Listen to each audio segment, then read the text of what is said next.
사연 읽어주는 남자 동네 오빠입니다. 올해 26이 된 여자입니다. 그냥 제 얘기 좀 들어주세요.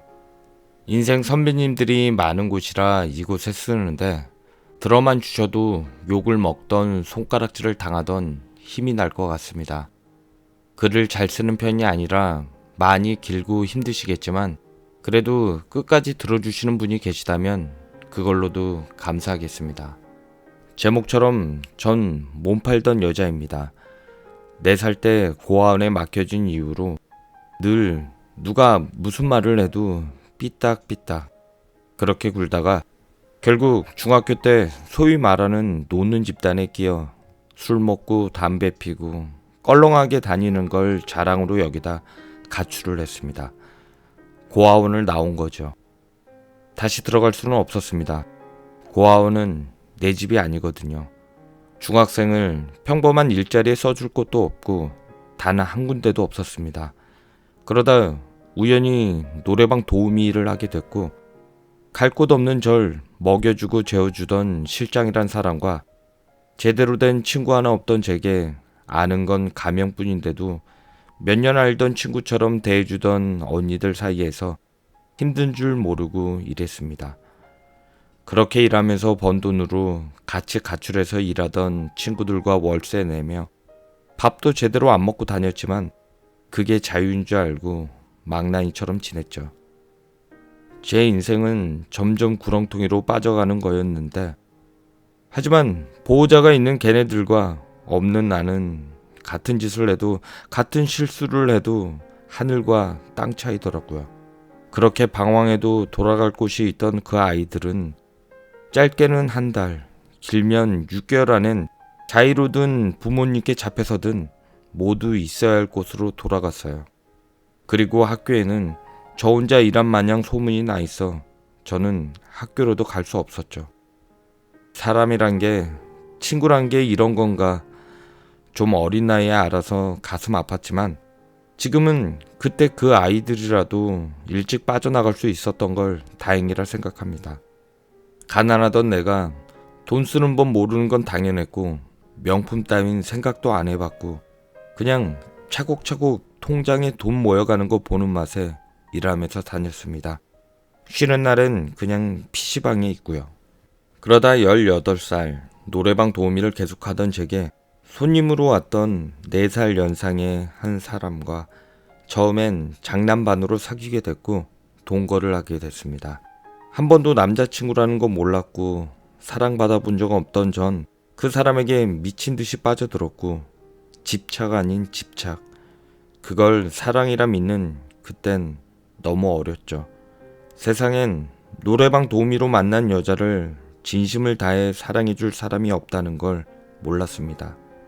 그냥 머리 쓰다듬어 주는 거, 팔베개하고 자는 거, 같이 밥 먹을 사람이 있다는 거, 그게 그렇게 좋았죠.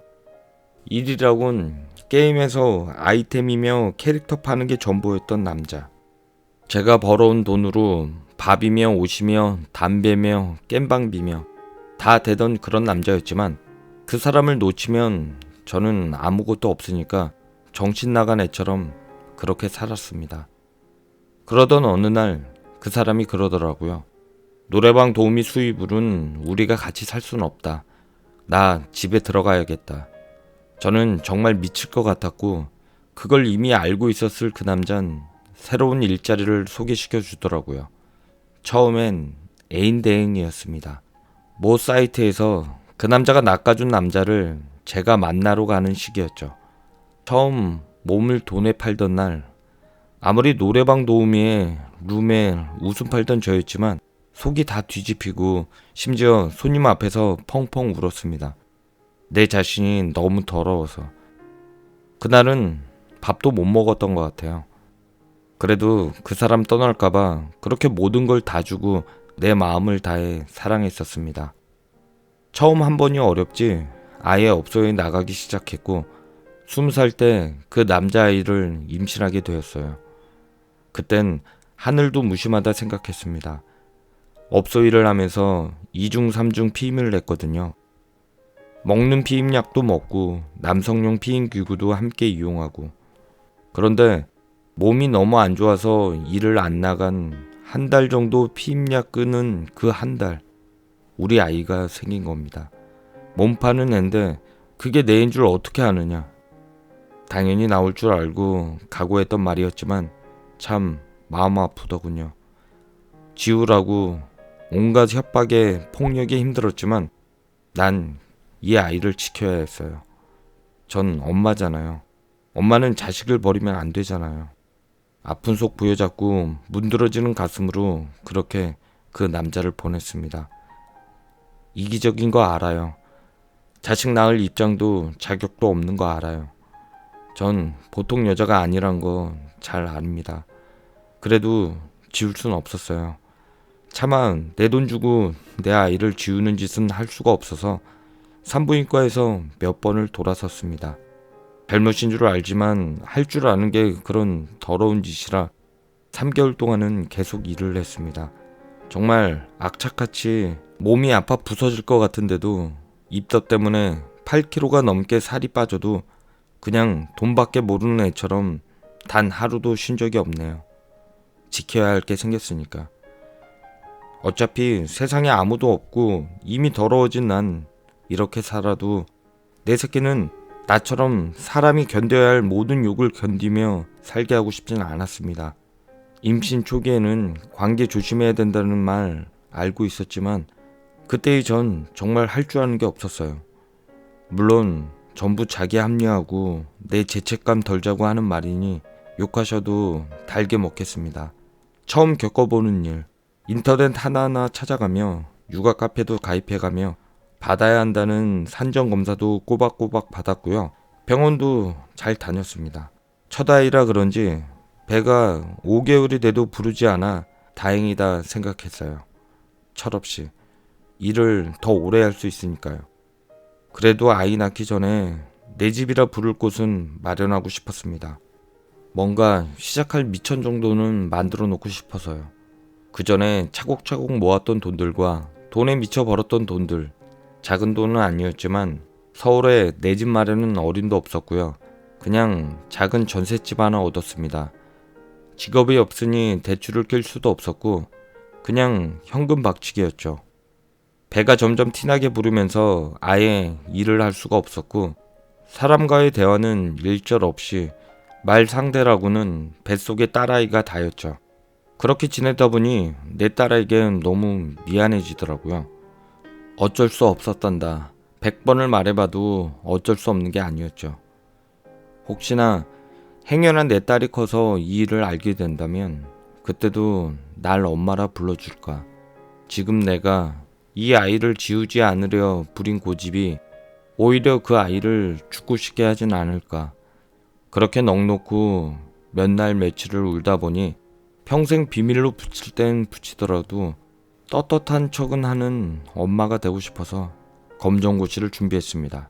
중학교도 졸업 못한 제가 몇 년 만에 펜을 들고 인터넷 강의를 들으면서요.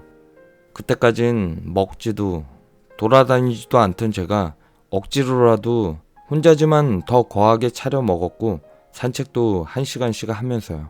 그렇게 고등학교 졸업 학력 증명서를 받았습니다. 그리고 17시간의 진통, 오로지 혼자 견뎌내며 수많은 손가락질 받으며 그렇게 낳은 우리 딸. 덕분에 나도 잠시나마 평범한 여자가 될 수 있는 건가 하는 부질없는 미친 착각도 해봤고요. 잠시나마 사랑했던 사람에게 벌어졌었던 것도 잊을 수 있었고요. 그렇게 오순도순 내 딸과 단둘이 살았습니다. 이제 다신 내 딸에게 부끄러운 짓 안 하리라 다짐하며 낮엔 식당 서빙, 밤엔 호프집 서빙을 하며 악착같이 살았습니다. 내가 좋아하는 일을 해보고 싶어서 쉬는 날엔 애견 미용을 배워서 자격증도 따고요. 진작 이렇게 열심히 살아볼 걸. 그랬으면 돈은 없어도 떳떳할 수는 있었을 텐데. 하지만 다시 일을 나가볼까 생각을 안 했던 건 아니에요. 눈 딱 감고 내 딸 모르게 그냥 6시간만 일하면 20시간씩 일하느라 놀아줄 시간도 없었던 우리 아기에게 더 엄마 손 닿게 해줄 수 있지 않을까 하는 말도 안 되는 자기 합리화의 싸움이 제일 힘들었네요. 그리고 애견샵에 취직해 일을 막 배우기 시작할 때였습니다. 서툴러서 남의 아이들 많이 상처를 냈는데 그때마다 허허 웃으시면서 지나가 주신 손님이 계셨습니다. 스피츠 2마리의 아빠. 제가 딸을 혼자 키우고 있다는 것도 아시는 분이고요. 손님과 애견 미용사 관계에서 연인 사이로 발전한 게 3년이 되었습니다. 나이 차이도 꽤 있고요. 36. 제 딸이 2살 때부터 아빠인 줄 알고 따랐답니다. 그냥 작은 회사에 다니는 분이세요. 월급쟁이. 착하고 순하고 성실하시고 그분과 못 가본 여행도 가보고 셋이 함께 맛있는 것도 먹으러 다니면서 정말 가족이라도 이룬 듯 3년 동안 이루지 못할 꿈을 많이 꿨습니다. 정말로 달디단. 그런데 그분이 몇 개월 전부터 계속 결혼 얘기를 꺼내세요. 어떻게 하면 좋을까? 요즘엔 이 문제에 잠을 못 잡니다. 맘 한번 독하게 먹고 내 과거 다 숨기고 내 딸에게 아빠란 사람 만들어줄까? 나도 못해본 사랑 마음껏 하며 행복하게 살 권리가 있지 않을까? 개소리죠. 알아요. 저 행복하자고 그 착하고 순하신 분 속이고 결혼할 수는 없는 거죠. 그냥 3년 행복했으니 그걸로 됐다.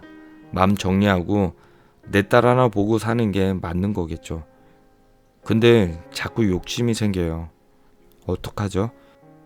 이 글 보시는 분들 그냥 아는 동생이라 생각하시고 마음 독해지게 따끔하게 혼 좀 내주세요. 감히 같은 여자라는 말은 쓰지 않을게요. 같은 여자, 평범한 여자 될 수는 없다는 거 슬프지만 누구보다 제가 더 잘합니다. 저보다 더 힘든데도 더 열심히 사시는 분들 많다는 것도 나이 먹으면서 알아가고 있습니다. 욕하셔도 비난해도 무시하셔도 괜찮으니 26년 동안 담아뒀던 말들 어디라도 못하면 가슴이 답답해 터질 것만 같아요. 저는 부모님도 친척도 아는 언니도 친구도 단 한 명도 없어요. 제 피덩이 같은 딸 하나뿐입니다. 저에겐 세상 어떤 욕을 다 하셔도 다 들을 테지만 부디 우리 딸 욕은 없었으면 합니다. 부탁드려요. 제가 감히 님들은 이런 데서 일하지 마세요. 열심히 사세요. 따위에 훈계를 할 수도 없는 입장이니 그만 여기서 마칠게요. 늘 행복하시길 진심으로 바랍니다. 라는 사연입니다. 자, 여러분의 조언이 필요합니다. 동네 오빠입니다.